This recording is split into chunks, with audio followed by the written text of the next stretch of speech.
স্বাগত সংবাদ সংযোগে, সাথে আছি আফসানা শাওন। শুনছিলেন শিরোনাম, এবারে পুরো খবর। আশুগঞ্জ ভুলটা 700 কেভি ট্রান্সমিশন লাইন প্রজেক্ট সহ 7টি উন্নয়ন প্রকল্পের অনুমোদন দিয়েছে জাতীয় অর্থনৈতিক পরিষদ একনেক। সকালে প্রধানমন্ত্রীর সভাপতিত্বে এনইসি সম্মেলন কক্ষে একনেকের বৈঠকে এসব প্রকল্পের অনুমোদন দেওয়া হয়। এই প্রকল্পগুলোর মোট ব্যয় ধরা হয়েছে 2228 কোটি টাকা। বৈঠক শেষে পরিকল্পনা মন্ত্রী আ.হ.ম মোস্তফা কামাল জানান, আশুগঞ্জ ভুলটা প্রকল্পের আওতায় ৭৪ কিলোমিটার ট্রান্সমিশন লাইন তৈরি হবে। এর জন্য একটি উপকেন্দ্র তৈরি করতে হবে বলেও জানান তিনি। এই প্রকল্পের ব্যয় ধরা হয়েছে 853 কোটি টাকা। এটি হলো রাজধানীর বিদ্যুৎ সঞ্চালন ব্যবস্থা উন্নত হবে বলেও আশাবাদ ব্যক্ত করেন মন্ত্রী। কিন্তু সেইটা আজকে আমার হারিয়ে গেছে। এখন এই তাঁত শিল্পের বিকাশ আমরা ধরে রাখতে চাই। এবার আরো বিকাশমান করার জন্য তাঁত শিল্পগুলোকে আমরা আরো শক্তিশালী করতে চাই। এগুলা আগে যেভাবে ছিল সেগুলাকে আধুনিকরণ করার জন্য 5 জানুয়ারির পাতানো নির্বাচনের ফাঁস করে দেয়া গোপন তথ্য আড়াল করতে প্রধানমন্ত্রীর রাজনৈতিক উপদেষ্টা এইচ.টি. ইমাম উদ্ভট বক্তব্য দিচ্ছেন বলে মন্তব্য করেছেন বিএনপির যুগ্ম মহাসচিব রুহুল কবির রিজভী আহমেদ। সকালে নয়াপল্টন দলীয় কার্যালয়ে সংবাদ সম্মেলনে রিজভী বলেন, বিরোধী দলহীন 10ম জাতীয় সংসদ নির্বাচনের নীল নকশা বাস্তবায়ন প্রধানমন্ত্রী শেখ হাসিনা এইচ.টি. ইমামদের মতো লোকদের দায়িত্ব দিয়েছিলেন। সেই নকশা অনুযায়ী প্রশাসনকে ব্যবহার করে আওয়ামী লীগ নির্বাচন সম্পন্ন করেছে। রিজভী বলেন, অন্য সব অপরাধীর মতোই অসাবধানতা বশত এইচ.টি. ইমাম সেসব তথ্য ফাঁস করে দিয়েছেন। এখন তা ঢাকতে উদ্ভট বক্তব্য দিচ্ছেন। এ সময় তারেক রহমানের বিরুদ্ধে সমন জারিরও নিন্দা জানান তিনি। এইচ.টি. ইমাম ছাত্রলীগের সভায় ছাত্রলীগকে চাকরি দিয়ে প্রতিষ্ঠিত করতে এবং 5ই জানুয়ারির তামাশার নির্বাচনে সরকারি মহাবন্দোবস্তের সব ঘটনা মুখ ফসকে বেরিয়ে যাওয়াটাকে মাটি চাপা দিতে এখন উদ্ভট কথাবার্তা বলছেন। এই ঘটনায় মুখোশধারী সরকারের মুখোশ খসে পড়েছে। কক্সবাজারের সেন্ট মার্টিন থেকে অবৈধভাবে মালয়েশিয়া যাওয়ার পথে আটক হওয়া 614 জনকে নেওয়া হচ্ছে নৌবাহিনীর চট্টগ্রাম দপ্তরে। সোমবার রাতেই তাদের নিয়ে চট্টগ্রামের পথে রওনা হয়েছে নৌবাহিনীর একটি দল। এর আগে সোমবার বিকেল 5টায় সেন্ট মার্টিন দ্বীপ থেকে প্রায় 50 কিলোমিটার অদূরে গভীর বঙ্গোপসাগর থেকে তাদের আটক করা হয়। এদের মধ্যে 20 জন নারী, শিশু এবং জাহাজের 14 জন ক্রু রয়েছেন। নৌবাহিনী সেন্ট মার্টিন ক্যাম্পের incharge lieutenant commander Mostafa Jamal জানান, গোপন সংবাদের ভিত্তিতে অভিযান চালিয়ে জাহাজটি আটক করা হয়। আইনগত কোনো সহায়তা না পাওয়ার কারণে মধ্যপ্রাচ্যের দেশগুলো থেকে প্রায় 48% নারী কর্মী বিভিন্ন নির্যাতনের শিকার হয়ে দেশে ফেরত আসছেন, যাদের মধ্যে 43%ই ফেরেন নানা স্বাস্থ্যগত সমস্যা নিয়ে একেবারেই খালি হাতে। এদিকে প্রতিটি কর্মীর স্বাস্থ্য বীমা হবার কথা থাকলেও অধিকাংশই এই সুবিধা বঞ্চিত। ঝুমুর বাড়ির ধারাবাহিক রিপোর্টের আজ দ্বিতীয় পর্ব। শুধু একটাই আফসোস জ্যোৎস্নার, ঋণের টাকা শোধ করে যদি দেশে ফিরতে পারতেন, কিন্তু তা সম্ভব হয়নি। লেবাননে গৃহকর্তার নির্যাতনে গর্ভবতী হয়ে খালি হাতে দেশে ফিরেছেন। জ্যোৎস্নার জীবনে এখন শুধুই অন্ধকার।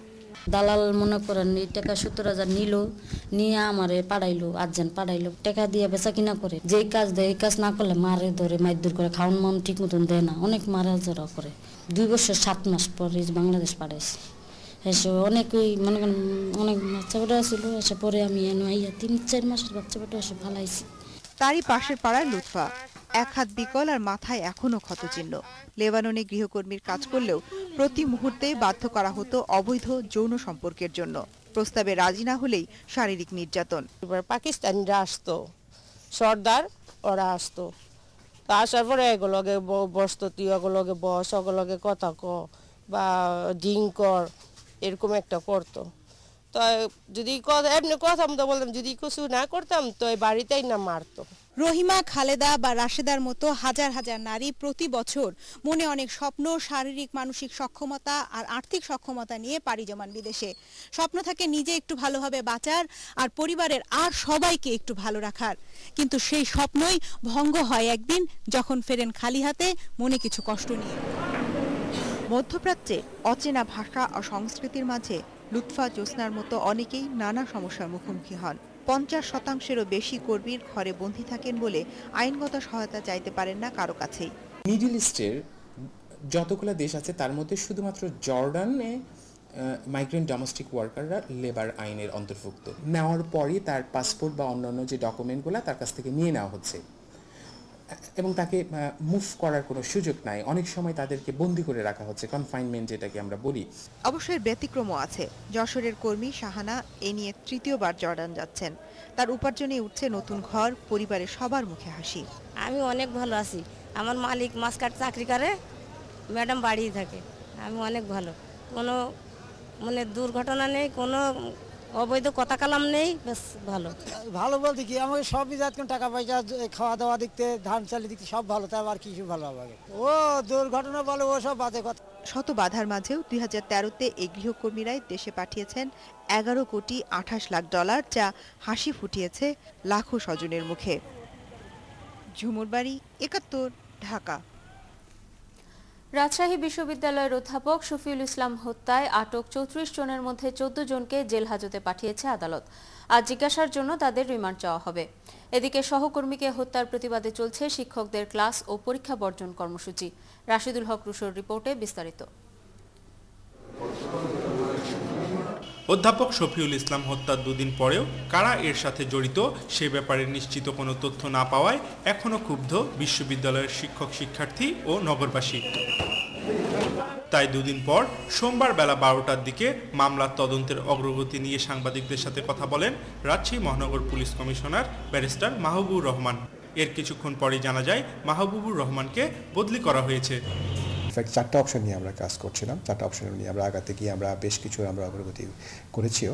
তো ফেসবুকটা যখন পরে আসে, ফেসবুকের যে পোস্টটা, এটাকে আমরা খুব গুরুত্বের সাথে আমরা দেখছি এবং এটা ডিটেলটা আমরা ইনকোয়ারি করে দেখছি। আশা করছি যে অচিরে আমরা আপনাদের কাছে ভালো কিছু আমরা জানাতে পারবো। ঘটনাস্থল থেকে উদ্ধার করা রক্তমাখা চাপাতি থেকে সংগ্রহ করা হয়েছে রক্তের নমুনা ও আঙ্গুলের ছাপ। আঙ্গুলের যে ছাপ, ফিঙ্গারপ্রিন্ট, সেই ফিঙ্গারপ্রিন্টও আমরা কালেক্ট করেছি। তো এটা ইনভেস্টিগেশনে আমাদের একটা বড় সহায়ক ভূমিকা পালন করবে। শিক্ষক হত্যার প্রতিবাদ আর ক্ষোভে দ্বিতীয় দিনের মতো উত্তাল ছিল গোটা ক্যাম্পাস। ক্লাস পরীক্ষা বর্জন কর্মসূচি চলার সময় শিক্ষকরা এই হত্যাকাণ্ডের বিচার ও ক্যাম্পাসের নিরাপত্তা দাবি করেন। দুটো ডাল ভাত খেয়ে বেঁচে থাকার জন্য যে চাকুরিকে ধারণ করে আমরা এখানে আছি, সেই জায়গায় থেকে আমরা নিরাপত্তা চাই। এই হত্যাকাণ্ডের দ্রুত বিচার এবং দোষীদের প্রকৃত বিচারের ব্যবস্থা করা। এদিকে হত্যাকাণ্ডের একদিন পর শফিউল ইসলাম হত্যার অভিযোগে একটি মামলা দায়ের করেছে বিশ্ববিদ্যালয় প্রশাসন।